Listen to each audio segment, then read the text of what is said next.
Salvador Reis, como é que olha para este relatório? Mais uma vez estamos, portanto, com esses indicadores que não são nada benéficos para aquilo que é a imagem do nosso país e também do novo governo que entra já tem que lidar com essas estatísticas que, como bem dissemos logo a entrada para este programa já em off, que são as estatísticas que vêm daquilo que foi o desempenho do governo anterior.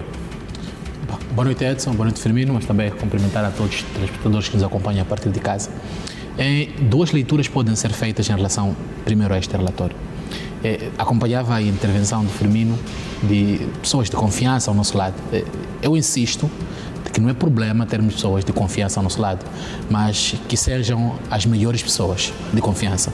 Nós temos um cerco de amigos, naturalmente, e que esse tipo de pessoas, esse tipo de amizades, quando atingimos as posições governativas, tendem a buscar interesses benéficos ao seu respeito. Não é problema você ter pessoas de confiança ao seu lado, tu estás numa posição de liderança em que em algum momento exige estar com pessoas também que confias. Essa confiança pode ser por amiguismo, mas também por competência. Que seja a competência a mover naturalmente essas relações de governação. Agora, sobre o índice, como fazíamos referência, não tem que ver essencialmente com a governação do presidente Daniel Chapo, mas tem que ver com os últimos anos.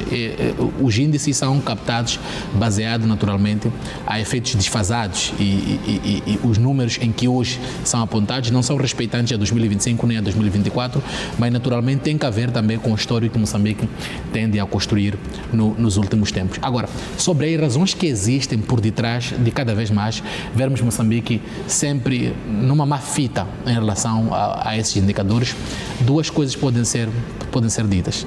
Eu acho que a primeira discussão tem que ver com a rácio. Os agentes econômicos são racionais e as pessoas que ocupam essas posições também estão em posição de racionalidade e as suas decisões são também tomadas baseadas nisso.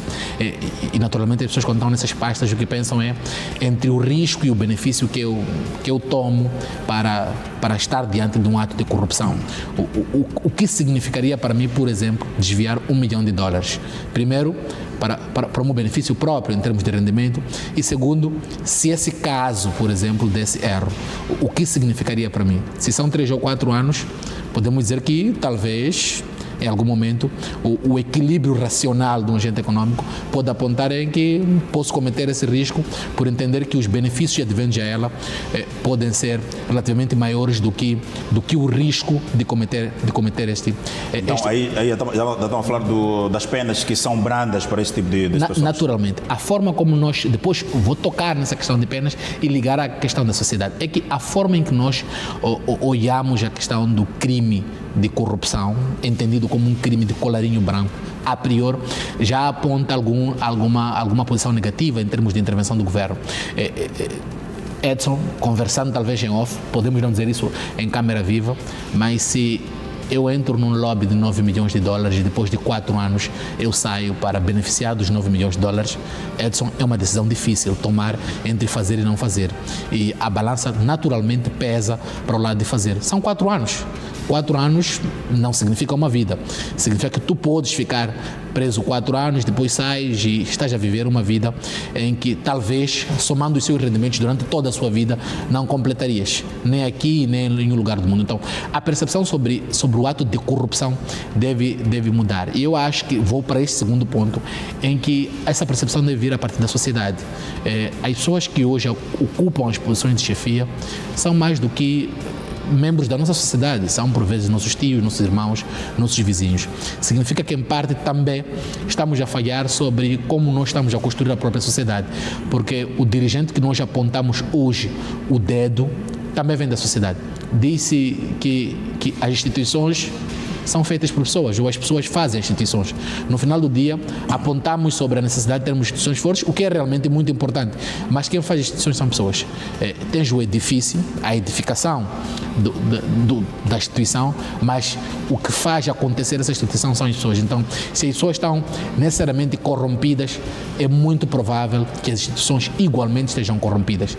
O que digo é que o problema em si de corrupção não deve ser visto como um problema de governo, mas como um problema de governação que naturalmente envolve todos os atores que completam a sociedade. O governo tem um papel fundamental por ser o ator-chave, que naturalmente tem à sua mão a faca e o queijo e tem o poder em algum momento de legislar de forma forte, consciente e de estimular o desincentivo à questão da corrupção, mas a sociedade também é chamada para fazer essa discussão, porque no final do dia o benefício de que é resultado destes atos de corrupção, mancha a todo um país, a toda uma sociedade, a toda uma geração. Edson, para Moçambique sair da posição em que está hoje, esta posição 21, como um dos piores países a nível do PALOP no que diz respeito à percepção de corrupção, não é um ato que se faz em 1, 2, nem em 5, nem talvez em 10 anos. E como fazia referência ao Firmino, o incentivo ao investimento direto estrangeiro, que é, por exemplo, que é o principal estimulador do crescimento econômico de Moçambique, se entendermos que é na base desse crescimento econômico em que o país pode alcançar algum nível de percepção de desenvolvimento, está intimamente ligado com o investimento direto estrangeiro, principalmente por causa do modelo econômico em que Moçambique tem. E se nós entendemos que o investimento direto estrangeiro também está diretamente ligado também a percepções sobre corrupção, naturalmente isso é um grande desincentivo e coloca em causa aquilo que são os objetivos de crescimento e desenvolvimento econômico que o país tem de médio e longo prazo. Eu vou um pouco mais longe ao explicar essa questão de corrupção. Hoje, o Presidente da República está de um lado para o outro a fazer viagens internacionais em busca de investimento direto estrangeiro, em busca de parcerias econômicas e de desenvolvimento para Moçambique. Essas parcerias não são muito funcionais, tendo em conta um contexto igual a este. Este indicador não é de Moçambique, é um indicador internacional. Os investidores têm acesso a esses indicadores, usam esses indicadores para tomar as suas decisões de investimento e isso mais e coloca uma nódoa dolor na camisa de percepção de Moçambique em relação à atração de investimentos estrangeiros. Disse em gíria popular econômica que, dentre outros indicadores, talvez o principal para o incentivo à tomada de decisão dos investidores tem que ver com, primeiro, a qualidade das instituições, a percepção sobre democracia, mas também de corrupção.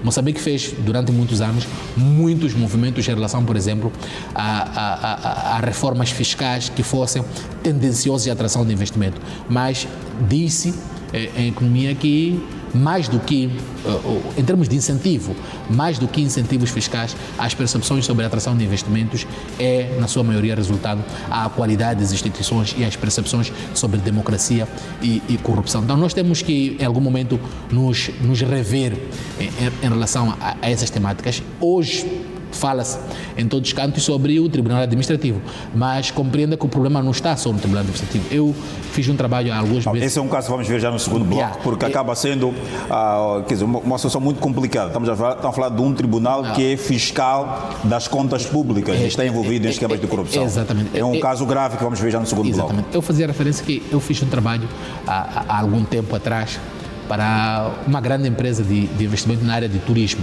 que estava a investir na província de Inhambane. E o processo de investimento correu tudo bem, mas depois havia a necessidade de rever os IVAs que foram obtidos ao longo do processo de investimento. E esse processo tinha que ver também com o envolvimento da autoridade tributária. E no processo de revisão do IVA, houve clareza por parte da autoridade tributária que sem os 10% não sai naturalmente esse vosso desembolso do IVA. Agora, estás a entender o que é um investidor em que tiveste um Presidente da República a ir por busca de investimentos e as pessoas estiveram à mesa, compreenderam que naturalmente Moçambique tem potencial para se fazer investimento na área de turismo, olhando para a sua Bahia, mas também pelas suas características geográficas, e trouxeram seu dinheiro a Moçambique, fizeram investimento a Moçambique. Agora, quando é a hora de se fazer o desembolso dos IVA, e tu tens este grande investidor a nível internacional que investe em mais de 40 países na área de turismo a ter dificuldades de rever o seu IVA, e há clareza quando se cobra 10% para se fazer a revisão do IVA. Esses indivíduos estão em grandes mesas a níveis internacionais a conversarem sobre investimentos e já imaginou-se, leva-se à mesa essa nódoa sobre Moçambique, sobre a percepção de corrupção em Moçambique. Qual é a imagem que fica do nosso país no que diz respeito à atração de investimento quando esteja um contexto igual a esse? Então, nós temos que, naturalmente, rever o nosso posicionamento em relação a essa questão de corrupção. E insisto, não é uma questão que se faz em 1 nem 2 anos. e talvez nem 5 nem 10, tem que ver com o processo de construção de uma sociedade. A nossa sociedade está realmente corrompida em relação à questão de corrupção. Não só no corruptor, na corrupção ativa, mas também a corrupção passiva. Várias são as vezes em que muitos de nós vamos aos hospitais, vamos às esquadras, muitas vezes os polícias de trânsito, e nos metemos também, nos colocamos também em contextos de corrupção. Então, temos que reformular a ideia de constituição da sociedade em relação, pelo menos, ao ato de corrupção, porque quem é o enfermeiro, quem é o médico, quem é o político, são nossos irmãos, são pessoas que vêm da nossa sociedade. Então, nós temos que mudar o processo de consciencialização. A ideia, falava com alguém, por exemplo, a ideia da disciplina de educação visual, de educação cívica e moral. Eu acho que nós temos que voltar a isso, porque mais do que apontarmos o dedo, é sobre darmos a palmatória a todos nós, por entendermos que essa mudança deve partir de todos nós. Aí já entramos na questão da qualidade da educação para os dias de hoje. Exatamente. Os manuais antigos eram bem melhores que comparados com os atuais. Exatamente. Apesar de que temos que sim cobrar ao governo. É o executivo do dia e é quem é o defrator desses atos. Mas a percepção total e mais holística sobre isso tem que ver também com o desenvolvimento de uma sociedade um pouco mais cívica e com uma moral mais alta. Falou de um ponto muito relevante, que em parte a discussão deve começar primeiro da sociedade e depois da educação. A educação tem um papel fundamental. Hoje, a educação serve para instrumentalizar o homem, que é o processo de formar o homem, que é o processo, aliás, de instruir em termos técnicos o homem. As faculdades hoje estão a formar economistas, estão a formar médicos, mas não estão a formar homens para servir a medicina, homens para servir a economia, homens para servir a engenharia e para servir as outras ideias. Temos que voltar ao ato de formar e não de exclusivamente instruir a matéria técnica. A ideia de formalização. Se me permitir, eu posso voltar a um exemplo que me ocorreu há alguns anos, em 2016, quando entrava na universidade, e a aula inaugural do reitor era da ideia de que não viemos vos instruir, mas formar um homem novo. É mais do que saber, é saber estar e ser diante do servir o público.